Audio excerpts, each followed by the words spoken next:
হে আমার আল্লাহ, তোমার মতন আমাকে কেউ বোঝে না।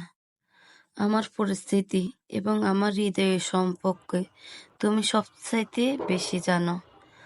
তুমি আমার প্রতি দয়া করো, আমার সমস্যাগুলো দূর করো, আমার দোয়াগুলো কবুল করে লো। হাই গাইস, আসসালামু আলাইকুম। আজকে আমি রূপে গৌনে যে বরফুর, তার নাম কি জানেন? কাঁকরোল। কাঁকরোল দেখতে এত সুন্দর আর খেতে অনেক মজার, বেশিরভাগ ভাজি করে খেতে। আর বোয়াল মাছ, রুই মাছ দিয়ে রান্না করলে পেটি দিয়ে তো অসাধারণ লাগে। ওই জিনিসটা আজকে আমি ভাজি করব, কাঁকরোল ভাজি। তো প্রথমে আমি সরষের তেল নিয়ে নিলাম, তারপর আমি কিছু পেঁয়াজ নিয়ে নিলাম, কাঁচামরিচ নিয়ে নিলাম।